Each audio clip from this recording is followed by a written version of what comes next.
220. కనికరము చూపు తండ్రి, ఫాదర్ ఆఫ్ కంపాషన్. దేవుని నామాల్లో ఒకటి కనికరం, ఆయన స్వభావం. ఆయన కఠినుడు కాదు దేవుడు. దేవుడు ఒక రాక్షస స్వభావం గలవాడు కాదు. దేవుడు ఎప్పుడు నిన్ను చితకబాదాలని ఎదురు చూడడు. నువ్వు ప్రార్థన చేసేది ఆలస్యం, దేవుని హృదయం మైనం వలె ఏమవుతుంది, కరిగిపోతుంది అన్నమాట. అందుకే ఆయన కనికరము గల తండ్రి, father of compassion, God of comfort. ఆయన నిన్ను ఆదరించే దేవుడు, కనికరం చూపే తండ్రి. కనికరం లేని తండ్రులు ఉంటారు కదా, ఇక్కడ శారీరకంగా ఉన్న తండ్రులు కొందరు కనికరమే ఉండదు. త్రాగుబోతులు, ఇంటిని పట్టించుకోరు, పిల్లల్ని పట్టించుకోరు, ఇంటికి కావాల్సిన సామాగ్రి తీసుకురారు, త్రాగేవారు, దుర్మార్గులు, కఠినులు, పిల్లలను కొట్టి చంపితే తండ్రులు ఉన్నారు. కానీ మన పరలోకపు తండ్రి అట్టి తండ్రి కాదు. It's an eternal father. ఆయన నిత్యుడగు తండ్రి, కనికరము చూపు తండ్రి. నీవు ప్రార్థన చేసినప్పుడు ఆయన తన కనికరాన్ని నీ జీవితంలో చూపెడతాడు. అందుకే కదా ప్రార్థనకు జవాబు పొందుకున్నావు అంటే అర్థం ఏంటంటే దేవుని కనికరాన్ని నీవు పొందుకున్నావు అని అర్థం. నువ్వు పిల్లల కొరకు ప్రార్థన చేస్తున్నావు, ఉపవాసం ఉంటున్నావు. ఉపవాసం ఉంటే దేవుడు కరిగిపోతాడు అంటే సువార్తలో మనం చూస్తాం కదా. మత్తయి సువార్త 15:32 యేసు ప్రభు మరి అరణ్యంలో 3 రోజులు వాక్యం అందిస్తూ ఉన్నాడు. ప్రజలందరూ ఉన్నారు, 3 రోజులు వీరు ఆహారం తినలేదు. వీరు తిరిగి ఇలాగూ మరి ఆహారము వారికి పెట్టకుండా నేను పంపలేను అని అంటున్నాడు. 15:32 మత్తయి. అందులో యేసు తన శిష్యులను పిలిచి, ఈ జనులు నేటికి 3 దినముల నుండి నా యొద్దనున్నారు, వారికి తిననేమీ లేదు కనుక వారి మీద కనికరపడుచున్నాను. వారి మార్గంలో మూర్ఛపోదురేమో అని వారిని ఉపవాసంతో పంపివేయటకు నాకు మనసు లేదని వారితో నాకు మనసు లేదు. చూడండి ప్రభువుకున్న కనికరం చూడండి. 3 రోజులు నన్ను వెంబడించి నేను చెప్పే వాక్యం అంతా విని నాతోనే ఉన్నారు ఈ 3 రోజులు. ఈ అరణ్యంలో నుండి ఇలాగే వీరిని ఆకలితో పంపడం నాకు ఇష్టం లేదు. ఆహారం పెట్టాలి వీళ్ళకి. అప్పుడే అడుగుతాడు, మీ దగ్గర ఏదైనా ఉన్నదా? ఆ చిన్నవాడు ఇచ్చిన రొట్టెలు, ఆ చేపలు దీవించి విస్తారంగా వారికి భోజనాన్ని వడ్డిస్తున్నాడు. అంటే ఆయన హృదయంలో ఏమున్నది? కనికరం. ఆయన కనికరం గల తండ్రి, కనికరము చూపు దేవుడై ఉన్నాడు. చూడండి, నీవు ఒక పాపం చేసి తర్వాత దేవుని సన్నిధిలో వచ్చి కన్నీళ్లతో పశ్చాత్తాపమైన హృదయంతో, అయ్యా నేను పాపిని, నేను చేసిన పాపాన్ని క్షమించంటే, నువ్వు పాపం చేసినావు కాబట్టి నువ్వు చావాలంటాడా దేవుడు? ఏం లేదు. పాపం చేస్తే వచ్చి దేవుని సన్నిధిలో విత్ రిపెంటెంట్ హార్ట్, ఒక పశ్చాత్తాపమైన హృదయంతో దేవుని వేడుకున్నప్పుడు వెంటనే ఆయన కనికరం నీ మీదకి వచ్చేస్తుంది. ఆయన నీ పాపములన్నిటి నుండి విడిపిస్తున్నాడు, పవిత్రత ఇస్తున్నాడు. ఆయన నీతిని నీకు ధరింపజేస్తున్నాడు, ఆయన నీతిమత్వాన్ని నీకు ఇస్తున్నాడు, నిన్ను నీతిమంతులుగా తీర్చేస్తున్నాడు. ఆయన విశ్వాసం ఉంచడం ద్వారా నీతిమంతులుగా తీర్చబడుతున్నాం. అంటే ఎంత సులభంగా ఈ కార్యాలు జరిగిపోతుంది. ప్రభువుకు నీ మీద ఏమొచ్చింది? కనికరము కలిగిందని అర్థం. కనుక పాపులు పాపంలోనే నిలవకుండా దాన్ని ఒప్పుకొని పశ్చాత్తాపంతో ప్రార్థిస్తే దేవుని కనికరం వారి మీదకి వస్తుందని మనం చూస్తున్నాం. అందుకే 32వ కీర్తన మొదటి 2 వచనాల్లో తన అపరాధములను లేక అతిక్రమములను దాచిపెట్టువాడు వర్ధిల్లడు, దాని ఒప్పుకొని తన పాపమునకు ప్రాయశ్చిత్తము నొందినవాడు ధన్యుడు, తన అతిక్రమములకు పరిహారం నొందినవాడు ధన్యుడు, యెహోవా చేత నిర్దోషి అని ఎంచబడినవాడు ఆత్మలో కపటము లేనివాడు ధన్యుడని అంటున్నాడు. అందుకే అతిక్రమములను దాచిపెట్టకుండా దాన్ని ఒప్పుకొని ఏం చేయాలి? విడిచిపెట్టాలని సామెతలు 28:13 ఉంది. పాపంలోనే ఉండి నశించడం కాదు దేవుని చిత్తం. పాపం నుండి విడిపింపబడాలి అంటే నీకు ఒక మధ్యవర్తి యేసు ఉన్నాడు. యేసు పేరట, యేసు రక్తములో నీవు పరిశుద్ధపరచబడుతున్నావు, దుర్నీతి నుండి అపవిత్రత నుండి విడిపింపబడుతున్నావు. అంటే ఆయన కనికరం, ఎంత కనికరం ఉంటే పరలోక భాగ్యం వదిలిపెట్టి పాపులమైన మన కొరకు తన ప్రాణమే ఏం చేసినాడు? పెట్టినాడు. చప్పట్లు కొట్టి దేవుని స్తుతిద్దాం. హల్లెలూయా. Such compassionate God. ఇప్పుడు ఒక పిల్ల ఏడుస్తూ ఉంటే ఆ తల్లికి ఏం కలుగుతుందండి? ఏం కలుగుతుంది? నువ్వు ఏడు, అలాగే ఏడు, నేను ఇవ్వను, భోజనం పెట్టాను, నువ్వు అడిగింది ఇవ్వను అంటుందా? అంటుందేమో పైకి, కానీ మళ్ళీ ఆమె గుండె నిండా ఏమొస్తుంది? కనికరం. ఎత్తుకుంటుంది, ఏం కావాలని అడుగుతుంది, ముద్దు పెడుతుంది.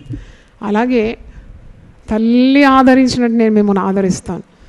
తల్లికున్న కనికరం, తండ్రికున్న అంతకంటే ఎక్కువగా మన పరలోకపు తండ్రికి మన మీద కనికరము, జాలి ఉన్నది. అందుకే యెషయా 54:10 ఒక మాట ఉంది, పర్వతములు తొలగిపోయినను, మెట్టలు తత్తిరిల్లినను, నా కృప నిన్ను విడిచిపోదాను, నీ ఎడల జాలి గల ప్రభు సెలవిస్తున్నాడు. ఆ మాట చాలా బాగుంది. యెషయా 54:10 చూడండి.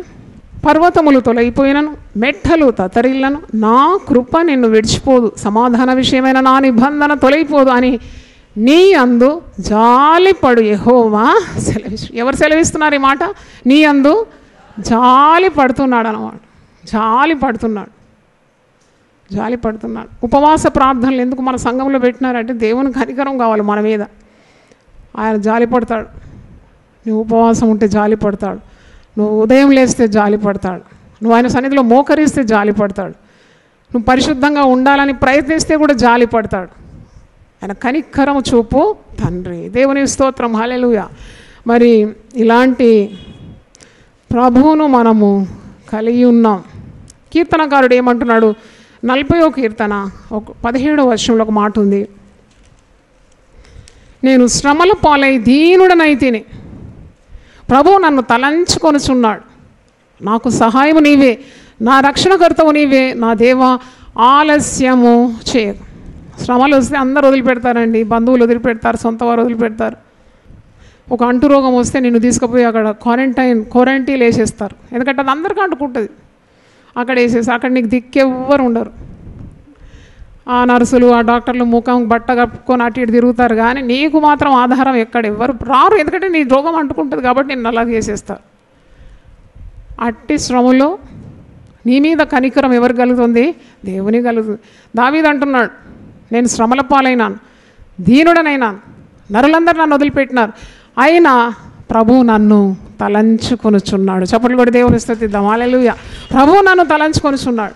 చూడండి, మీ బాధలు ఎక్కువైనప్పుడు మొట్టమొదట బంధువులు చేతులు వదిలేస్తారండి, ఆశ్రయించుకుంటారు. ఎప్పుడు బాధలేనా, వీరి కుటుంబంలో ఎప్పుడు సమస్యలేనా, ఎప్పుడు శ్రమలేనా, అబ్బా మాకు వినొద్దమ్మా నాయన, నీ పని నువ్వు చూసుకోమంటారు. కానీ ప్రభు కనికరం ఎలాగంటే, నువ్వు శ్రమల పాలై దీన స్థితిలో ఉన్నప్పుడు నిన్ను ఆయన తలంచుకుంటాడు. దేవుని స్తోత్రం, హల్లెలూయా. ఎవ్వరు నిన్ను పట్టించుకున్నప్పుడు ఆయన నిన్ను తలంచుకొనుచున్నాడు. ఆయన నీ దగ్గరకు వచ్చేస్తాడు, నీకు సహాయం చేస్తాడు, నిన్ను ఆదుకుంటాడు, ఆదరిస్తాడు. అందుకే అంటున్నాడు, నేను శ్రమల పాలై దీనుడనైతిని, అయినా ప్రభువు నన్ను తలంచుకొనుచున్నాడు, నా సహాయం నీవే, నా రక్షణకర్త నీవే, నా దేవా ఆలస్యము చేయకుము అని ప్రార్థన చేస్తున్నాడు. నిర్గమకాండం 20వ అధ్యాయం 6వ వచనంలో ఒక మాట ఉంది, నన్ను ప్రేమించి నా ఆజ్ఞలు గైకొను వారిని 1000 తరముల వరకు నేను కరుణిస్తాను. హల్లెలూయా, గట్టి చెప్దామా, హల్లెలూయా. గొప్ప దేవుడు అండి. తల్లిదండ్రులమైన మనము దేవునికి భయపడి పాపం చేయకుండా దేవునికి విధేయులైనప్పుడు మన సంతతి మీద ఆయన నీతి ఉంటుంది, ఆయన కృప ఉంటుంది, ఆయన కనికరం ఉంటుంది, తరతరములు ఉంటుందంట. దేవుని స్తోత్రం, 1000 తరాల వరకు ఉంటుందంట. హల్లెలూయా. నేను ఎప్పుడు మా తల్లిదండ్రులను గుర్తు చేసుకుంటాను. అని ఇంత దీవెన కారణం ఏంటి? ఇంతగా దేవుడు నన్ను ఆశీర్వదించిన కారణం ఏంటి? తప్పకుండా నా తల్లిదండ్రులే. వారి నీతిని పాటించినారు. వారిలో అన్యాయం ఎప్పుడు నేను చూడలేదు, మోసం చూడలేదు, వేషధారణ చూడలేదు. అబ్బా, ఇంత మంచి పవిత్రంగా జీవించినారు, దేవుని మాటకు లోబడినారు. కాబట్టి మేమంతా కూడా దీవింపబడుతున్నాం. మేము మాత్రం కాదు, ఆత్మీయ సంతానమైన మీరందరూ కూడా ఆశీర్వదింపబడుతున్నారు. దేవునికి స్తోత్రం. అంటే ఆయన నీతి పిల్ల తరానికి ఉంటుంది, ఆయన కృప యుగములు ఉంటుంది, ఆయన కనికరము 1000 తరాల వరకు ఉన్నదంట. దేవుని స్తోత్రం, హల్లెలూయా. అందుకే కనికరం గల దేవుని కలిగి ఉన్నావని నువ్వు మర్చిపోకూడదు. మరి ఈ కనికరం గల తండ్రి మనం కూడా అలాంటి కనికరం కలిగి ఉండాలని కోరుతున్నాడు.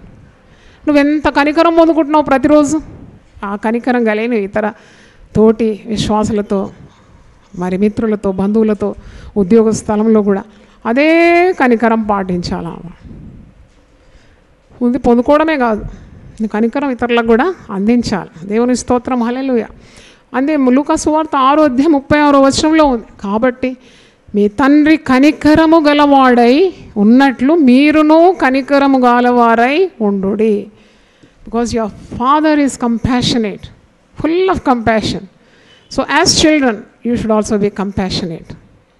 మీరు ఆయన శరీరధారిగా ఉన్నప్పుడు సువార్తల్లో మీరు చూస్తారు, గుడ్డివారిని చూసినప్పుడు యేసుప్రభుకి ఏం కలుగుతుంది? కనికరం. చెవిటివారిని చూసినప్పుడు కనికరం. మరి కుంటివారిని చూసినప్పుడు కనికరం. ఆకలిగా ఉన్న వారిని చూసినప్పుడు కనికరం.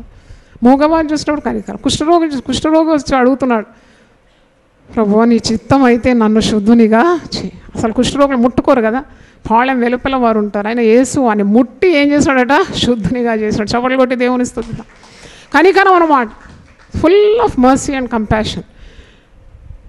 ఆయన ఒక మందిరానికి వెళ్తున్నాడు, క్రయ విక్రయం చేసేవారిని ఆయన కోపం అంటే దేవుని విషయంలో ఉన్న రోషం కొరడాపేని వారిని తరుముతున్నాడు. తరిమిన వెంటనే ఆయన హృదయంలో కనికరం ఎంతగా ఉంది, అది నన్ను చాలా ఆకట్టుకుంది. మత్తయి సువార్త 21 చూడండి. మత్తయి సువార్త 21:12 నుండి చదువుతున్నాను. Matthew 21:12 onwards. యేసు దేవాలయంలో ప్రవేశించి క్రయ విక్రయము చేయువారిని అందరినీ వెళ్ళగొట్టి రూకలు మార్చువారి బల్లలను గువ్వలమ్మ వారి పీఠలను పడద్రోసి నా మందిరము ప్రార్థన మందిరం అనబడును అని వ్రాయబడి ఉన్నది, అయితే మీరు దాన్ని దొంగల గుహగా చేసేవారు. వెంటనే ఏం చేస్తున్నారు చూడండి, 13వ వచనంలో ఆయన కోపం అంటే నీతి విషయం ఉన్న కోపం. మందిరాన్ని దొంగల గుహ చేసినారు, ఇది నా దేవుని మందిరం, ఇది సమస్త జనులకు ప్రార్థనా మందిరం అని కోపం. తర్వాత 14వ వచనం వెంటనే ఆయన కనికరం. గ్రుడ్డివారును కుంటివారును దేవాలయంలో ఆయన యొద్దకు రాగా ఆయన వారిని స్వస్థపరిచారు. గర్విష్ఠులనేమో తరిమేసినాడు, గుడివారు కుంటివారు రాని వెంటనే కనికరం, వారిని ఏం చేస్తున్నాడు? ముట్టి స్వస్థపరుస్తున్నాడు. దేవుని స్తోత్రం, హల్లెలూయా. ఎన్నో పర్యాయములు సేవా జీవితంలో, కుటుంబ జీవితంలో, దేవుని సన్నిధిలో ఏడ్చిన సందర్భాలు ఉంది. అంటే ఏమీ తోచినప్పుడు, సహాయం ఎవరు లేనప్పుడు ఒక చాప పరుచుకొని మోకరించి, అబ్బా తండ్రి నువ్వే నాకు ఆధారం, నాకు సహాయం నీవే. ఆర్థికంగా చాలా పర్యాయం, లెక్కలేనన్ని పర్యాయాలు దేవుడు అద్భుతం చేసి ఈ సేవను నడిపించినాడు. ఎందుకంటే నాకు ఇష్టం లేదు జనాలను అడగడం, ఇంతవరకు అడగలేదు. ఆ బిల్లు కట్టలేదండి, దయచేసి మీరు కొద్దిగా సాయం చేయండి, కవర్లు పెట్టినాం దాంట్లో వేయండి, నాకు ఇష్టం లేదండి. ఎందుకంటే నేను బ్యాంక్ ఉద్యోగం మొదలుపెట్టి వచ్చినాను, గొప్ప దేవుడు ఉన్నాడు, నాకు అన్ని అవసరాలు తీరుస్తాడనే విశ్వాసం. అందుకే దేవుని సన్నిధిలో ఏడ్చి మొరపెట్టినప్పుడు వెంటనే నాకు సహాయం ఇచ్చి 22 సంవత్సరాలు ఓడిపోకుండా నిలబెట్టినాడు. దేవుని స్తోత్రం, hallelujah. And it's a great miracle. God is such a wonderful God. నేను ఏడవగానే కనికరం, నిజం చెప్తాను, ఒక్క చుక్క నా కన్ను రాలని నేను అనుకుంటే దేవుడు కరిగిపోతాడేమో, వెంటనే జవాబు వచ్చేస్తుంది. ఏంటి అంటే ఆయన ఎంత కనికరంగా, ఆయన సేవించే వారిని ఆయన కరుణిస్తాడు. దేవుని స్తోత్రం, హల్లెలూయా. నేను ఎందుకు అడుగుతున్నాను డబ్బు? ఏమో నా ఇంట్లో ఏదో పెళ్లి పేరంటం కొరకు అడగడం లేదు కదా, దేవుని సేవ కొరకు అడుగుతున్నాను కాబట్టి తప్పకుండా ఆయన కనికరం నా మీద మరి సేవ మీద ఉండి తీరాల్సిందే. దేవుని స్తోత్రం. ఎప్పుడైనా దేవుని సేవ చేసేవారిని ఆయన కనికరిస్తాడని మలాకీ గ్రంథంలో ఒక మాట మీకు గుర్తు చేస్తాను. మలాకీ గ్రంథం తీయండి. దేవుని సేవకులను ఆయన ఎప్పుడు కనికరిస్తాడు. మలాకీ 3:17 చూడండి. మలాకీ 3:17. నేను నీవు దినము రాగా వారు నా వారై నా స్వకీయ సంపాద్యమైందురు. తండ్రి తన్ను ప్రేమించు కుమారుని కనికరించినట్టు నేను వారిని కనికరింతునని సైన్యములకు అధిపతియగు యెహోవా సెలవిచ్చున్నాడు. తండ్రి ఎప్పుడు తనకు సేవ చేసే కుమారుని కనికరిస్తాడు. అలాగే మరి దేవుని ఘనపరిచే బిడ్డలు, దేవుని మాట వినే బిడ్డలు, దేవుని సేవ చేసే బిడ్డలు అంటే దేవుడు తప్పకుండా వారిని కనికరిస్తాడని ఇక్కడ అర్థం. దేవుని స్తోత్రం. అంటే యేసు ప్రభు లూకా సువార్త 15వ అధ్యాయంలో ఒక ఉపమానం చెప్తాడు కదా. ఒక తండ్రికి 2 కుమారులు, దాంట్లో చిన్నవాడు దుర్వ్యాపారం చేసి డబ్బంతా వ్యయం చేసి ఇల్లు వదిలిపెట్టి తండ్రిని వదిలిపెట్టి దూరం వెళ్ళిపోతాడు. పందులతో సహవాసం చేస్తాడు, తినడానికి పంది పొట్టు కూడా దొరకలేదు. అప్పుడు వానికి అర్థమవుతుంది, అయ్యో నా తండ్రి దగ్గర ఉన్న సేవకులు ఎంత రుచికరమైన భోజనం వారు మరి అనుభవిస్తున్నారు, నాకైతే ఈ పంది పొట్టు కూడా లభించడం లేదు. నేను వెళ్తాను, తిరిగి నా తండ్రి దగ్గర వెళ్తాను. ఒకవేళ నా తండ్రి కనికరింపకుండా ఉంటే నేను ఆ దాసుల్లో ఒకరిగా ఉంటానని నేను విజ్ఞాపన చేస్తాను. కానీ తండ్రి ఏం చేసినాడు, ఈ తప్పిపోయిన కుమారుడు తిరిగి తండ్రి దగ్గర వచ్చినప్పుడు మురికిగా పందులతో సహవాసం చేస్తే సువాసన ఉంటుందా అని పందుల దగ్గరనే ఉన్నాడు. ఆ పందులతో సహవాసం చేసి ఎంత శుచి శుభ్రం లేకుండా దుర్వాసన కొడుతున్నది. తండ్రి దగ్గర వెళ్ళాలనే పశ్చాత్తాపమైన హృదయం వచ్చింది. తండ్రి అయితే 2 చేతులు చాపి ఎన్ని దినాల నుండి కనిపెడుతున్నాడు ఆ కొడుకు తిరిగి రావాలని. తిరిగి వచ్చినప్పుడు వెంటనే వాడు చేసిన తప్పులన్నీ క్షమించేసి వాడి మెడ మీద పడి ఏం చేసినాడట, ముద్దు పెట్టినాడట. దేవుని స్తోత్రం, హల్లెలూయా. ఎంత కనికరం అండి అది. యేసుప్రభు అది ఉపమానం చెప్తున్నాడు. పరలోకపు తండ్రి కూడా ఇలాగే కనికరం.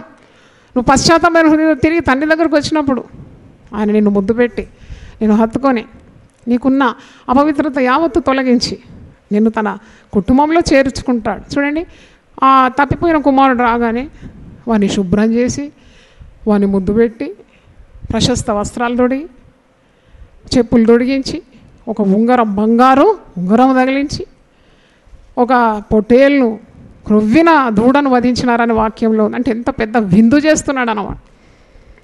ఉంగరం ఎప్పుడు కూడా నిత్యత్వానికి సూచించేది, ఇటర్నల్ బాండ్. అంటే ఇక తండ్రితో ఎప్పటికున్న అనుబంధం. అంటే అంత కనికరం అన్నమాట. దేవుని స్తోత్రం. అర్థమైన వాళ్ళు ఒకసారి హల్లెలూయా చెప్పండి. హల్లెలూయా, హల్లెలూయా. దేవుని కనికరం నీవు అర్థం చేసుకోవాలి. ఆయన కనికరము చూపు తండ్రి. నా స్వాస్థ్యము నీవే అంటే దేవుడు మన స్వాస్థ్యం. God is our inheritance, God is my portion. దేవుడే నా ఆస్తి అని అర్థం. స్వాస్థ్యం.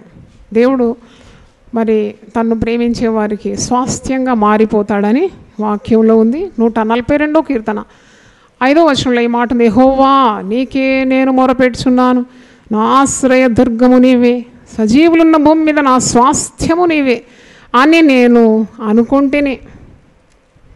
శత్రువులు ఆయనను బాధిస్తున్నారు. కీర్తనాకారుడు రాస్తున్నాడు, శత్రు బాధ తట్టుకోలేనంత ఉంది.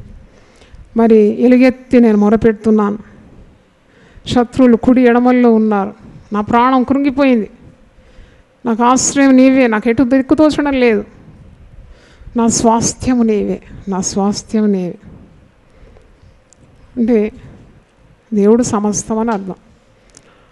ఈ లోకంలో మనం కొద్దిగా స్వాస్థ్యం సంపాదించుకోవాలని కొన్ని భూములు కొనుక్కొని కొన్ని ఇండ్లు కట్టి సంతోషిస్తాం కదా. ఆ ఇల్లు ఎంత అందం కట్టినా నీ పేరు బంగారు అక్షరాలతో చెక్కినా నీ ఊపిరి పోగానే నువ్వు ఆ ఇల్లు ఏం చేస్తావు, వదిలిపెట్టి ఇల్లు పంపిస్తారా నీతోటి. ఎన్ని కిలోల బంగారం సంపాదించినా ఇసుమంత బంగారం కూడా నీ శవశరీరం మీద వారు పెట్టరు. కేరళలో ఒక భర్త భార్యను ఎంతో ప్రేమించి చాలా బంగారం చేసి ఇచ్చేదంట. నెక్లెస్లు, బ్రేస్లెట్లు, అది ఇది అంత బంగారంతో. ఆమెకి ఎప్పుడు బంగారం చాలా ఇష్టం. బంగారం అంతా ఆమెకు సంపాదించి పెట్టినాడు. అయితే ఆమె చనిపోయినప్పుడు అరే ఈమె కొరకు ఇంత సంపాదించిన కదా, ఆమె పోతుంది కదా అని చెప్పి కొద్దిగా చెవులు పోగు తీయలేదంట, ఆమెది పుస్తక తీయలేదంట, నెక్లెస్ తీయలేదంట, బ్యాంగిల్స్ అట్నే ఉంది, అట్నే సమాధి చేసినాడు ప్రేమతోటి.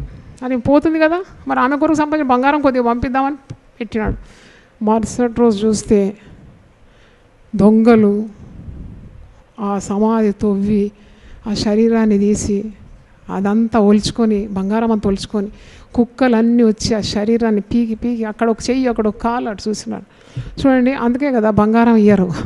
చచ్చిపోయినప్పుడు ఏమేయ్యరు. నీవు ఒట్టి చేతులతో వచ్చినావు, ఒట్టి చేతులతో నీవు పోవాల్సింది. కానీ ఈ మరి అశాశ్వతమైన జీవితంలో శాశ్వతమైన దేవుడే నీకు స్వాస్థ్యంగా ఉండాలి. దేవుని స్తోత్రం, హల్లెలూయా. దేవుని సొత్తు అన్నమాట, దేవుని ఆస్తి. ఎప్పుడైతే దేవుడు నాకు ఆస్తిగా మారిపోయినాడో నాకు ఇక అయిపోయాను, నా లోకాశలు అంతా పోయింది, బంగారం మీద ఆశ పోయింది. అప్పటిదాకా చాలా ఆశ, మీ అందరికంటే ఎక్కువ ఆశ ఉండే నాకు.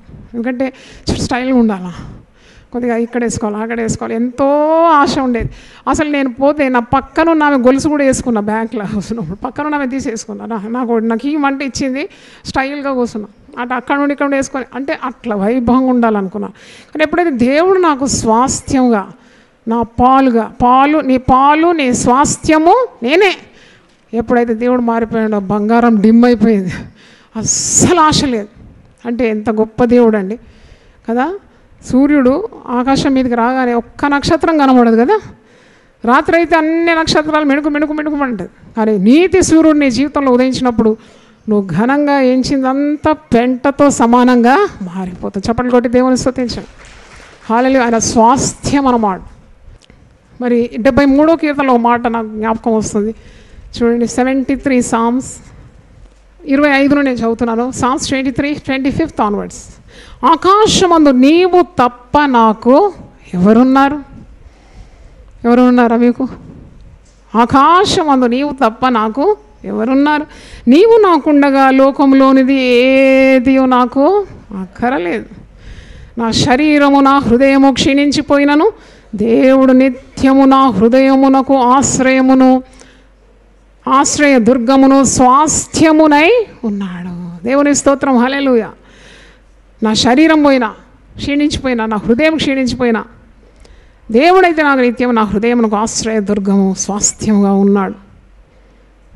28 చూడండి. నాకైతే దేవుని పొందు ధన్యకరం, నీ సర్వకార్యములను నేను తెలియజేయనట్లు నేను ప్రభువైన యెహోవా శరణు జొచ్చి ఉన్నాను. ఆయన నాకు స్వాస్థ్యమై ఉన్నాడు. ఆకాశమందు నీవు తప్ప నాకు ఎవరున్నారయ్యా? నీవు నాకుంటే ఈ లోకంలో ఏది కూడా నాకు అక్కర్లేదు. ఎయిర్పోర్ట్లో మన శంషాబాద్లో ఒకని పట్టినారండి. 7 కిలోల బంగారం ఉందట బిస్కెట్లు.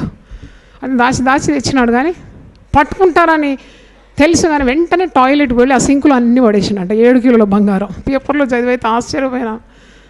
తెచ్చుకున్నాడు కానీ అనుభవించలేదు కదా. తెచ్చుకున్నాడు, పట్టుకుంటారు అని తెలియగానే ఆ 7 కిలోల బంగారు బిస్కెట్లు తీసుకుపోయి బాత్రూంలో పోయి సింక్లా మొత్తం పడేసినాడు. వాళ్ళకి తెలిసి, అధికారం తెలిసి ఆ సింక్ అంతా తీసి ఏదో కొద్దిగా తీసిండంట. చాలా మటుకు పోయిందంట. అని చూడండి, నాకు అనిపిస్తుంది వేయాల్సిన చోటే వేసిండని. అక్కడే వేయాలి నువ్వు బంగారాన్ని. ఎందుకంటే ఈ లోకంలో బంగారం అంతా తగిలించుకునే దానికంటే బంగారు వీధుల్లో నడవబోతున్నావు కదా, అప్పుడు బంగారం ఎక్కడ ఉంటుంది? నీ కాళ్ళ క్రింద ఉంటుంది. దేవుని స్తోత్రం, హల్లెలూయా. పరలోకంలో బంగారు వీధులు అంట. విశ్వాసులు నడిచే విహరించే వీధి బంగారంతో చేయబడింది. అప్పుడు నీ పాదాల కిందనే సమస్తం ఉంటుంది. కాబట్టి వీటన్నిటినీ లెక్క చేయకుండా దేవుడే నీకు స్వాస్థ్యముగా, నీ హృదయానికి ఆశ్రయ దుర్గంగా మారిపోవాలి. దేవుని స్తోత్రం, హల్లెలూయా. మరి లేవీయులతో దేవుడు ఒక మాట అంటాడు. సంఖ్యాకాండం 18:20 యెహోవా అహరోన్తో ఇలాగూ సెలవిచ్చాను, వారి దేశంలో నీకు స్వాస్థ్యము కలగదు, వారి మధ్యను నీకు పాలు ఉండదు. ఇశ్రాయేళ్ల మధ్యను నీ పాలు, నీ స్వాస్థ్యము నేనే. దేవుని స్తోత్రం, హల్లెలూయా, హల్లెలూయా. దేవుడే నీ మీద, నీలో ఉంటే ఇక నీకు అసలు ఏది అక్కర్లేదు కదా ఈ లోకంలో. నువ్వు సమకూర్చుకునే పనే లేదు. అంటే అంతగా దేవుడు నీకు మరి దుర్గముగా, ఆశ్రయంగా ఉంటాడు అని అర్థం. స్వాస్థ్యమై ఉన్న దేవుడు. అపోస్తల కార్యం 4వ అధ్యాయంలో మనం చూస్తాం. వారు యేసు ప్రభువునందు విశ్వసించి ఏక హృదయంతో, ఏకాత్మతో అందరూ కలిసి ప్రార్థన, వాక్యం, అపోస్తుల బోధ, సహవాసం, రొట్టె విరవడం, ఇవన్నీ ఆనందం అన్నమాట. ఆదిమ సంఘము ఫుల్ ఆఫ్ బ్లెస్. అంటే ఎంత ఆనందం అంటే వారికి స్వార్థమే లేదు, వారికి దేని మీద ఆశ లేదు. దేవుడే దొరికిపోయినాడు చాలు. ఇంకా స్వాస్థ్యమైన దేవుడే ఉన్నాడు. ఇంకేమొద్దని వాళ్ళు పని చేస్తారు. అపోస్తలుల కార్యం 4వ అధ్యాయం 32 నుండి 35 చూస్తే యాక్ట్స్ 4:32-35 విశ్వసించిన వారందరూ ఏక హృదయమును ఏకాత్మ గలవారై ఉండిరి. ఎవడునూ తనకు కలిగిన వాటిలో ఏదియో తనదని అనుకోలేదు. వారికి కలిగినదంతా వారికి సమిష్టిగా ఉండెను. ఇదిగాక అపోస్తలులు బహు బలంగా ప్రభు అయిన యేసు పునరుద్ధానం గురించి సాక్ష్యం ఇచ్చిరి. దైవకృప అందరి అందు అధికంగా ఉండెను. భూములైనను ఇండ్లైనను కలిగిన వారందరూ వాటిని అమ్మిన వాటిని వెలదెచ్చి అపోస్తలుల పాదముల యొద్ద పెట్టుచూ వచ్చింది. విశ్వాసులకు ఇక దేని మీద ఆశ లేదంట. దేవుడు దొరికిపోయినాడు అంతే. ఇక బంగారం మీద ఆశ లేదు, ఇండ్ల మీద, భూమి మీద ఏమి ఆశ లేదు. అవన్నీ అమ్మేసి ఆ మొత్తం తెచ్చి ఎవరి దగ్గర పడేస్తున్నారు? అపోస్తలుల పాదంలో. మీరు సేవ చేయండి అంతే, మాకు దేవుడు దొరికినాడు, మాకు ఇదే ఆనందం. గుడికి రావాలంటే ఎంతమందికి ఆనందం ఉంటుందని చెప్పండి? ఆనందం ఉంది కదా. యెహోవా మందిరమునకు వెళుదామని జనులు నాతో అన్నప్పుడు నా హృదయము సంతోషించిందని రాజు అంటున్నాడు, దావీదు మహారాజు. అలాగే అంటే దేవుడున్న స్థలం, దేవుని బిడ్డలతో సహవాసం, దేవుని వాక్యం వినటకు సంతోషం. అంటే దేవుని ముందు పెట్టుకున్నావా, దేవుడు నీకు స్వాస్థ్యంగా పాలుగా ఉన్నాడని అర్థం. అందుకే నీకు వేరే దాని మీద దృష్టి లేదు. వీరందరూ ఏం చేస్తారు? ఆదిమ విశ్వాసాలు అన్నీ అమ్మేసి భూములు, ఇండ్లు అన్నవి. ఎందుకంటే వాళ్ళకు కొదవలేదాడు. దేవుడు సమృద్ధిగా వారికి ఇస్తున్నాడు.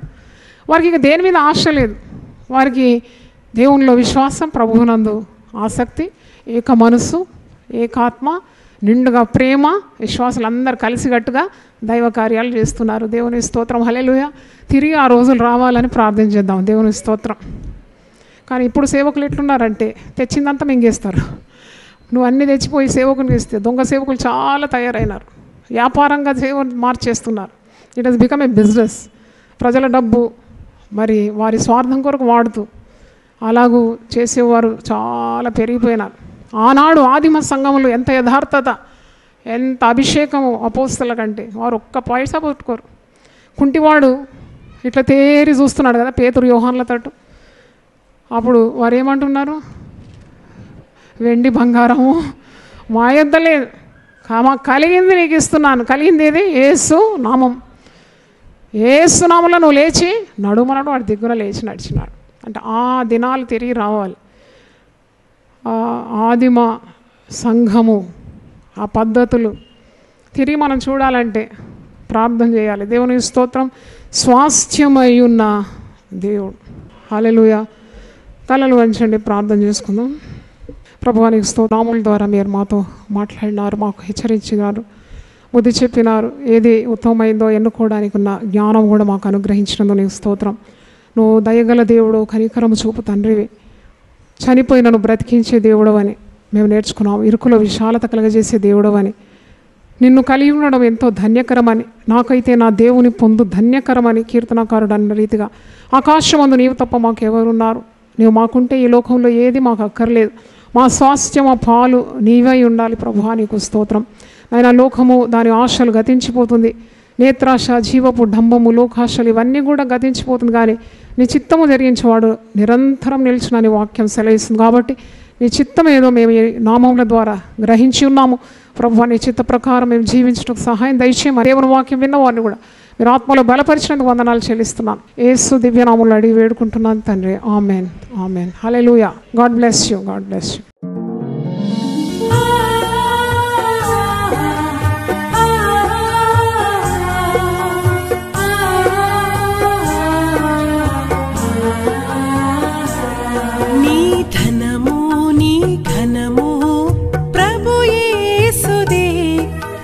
దశమా భాగమునీయ వెనుదీతువా.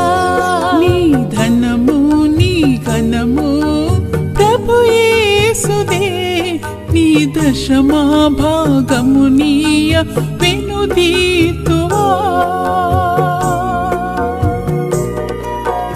ధరలోన ధనధాన్యములనీయగా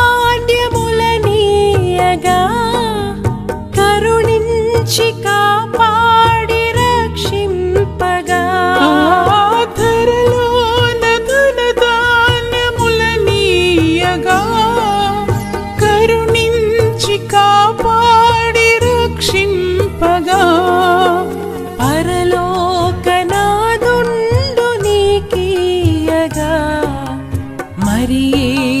కొరకీయ వెనుదీతువా. పరలోకనాథుండు నీకీయగా మరి యేసు కొరకీయ వెనుదీతువా.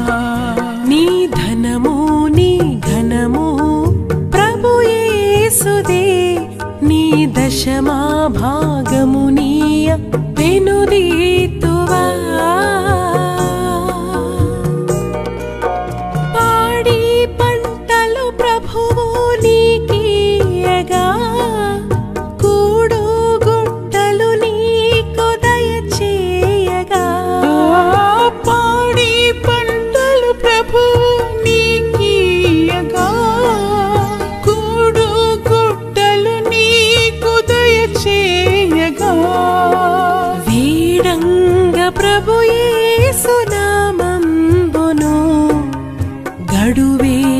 ప్రభుకీయను క్రైస్తవా. వేడంగ ప్రభు యేసు నామంబును గడువేల ప్రభుకీయను క్రైస్తవా.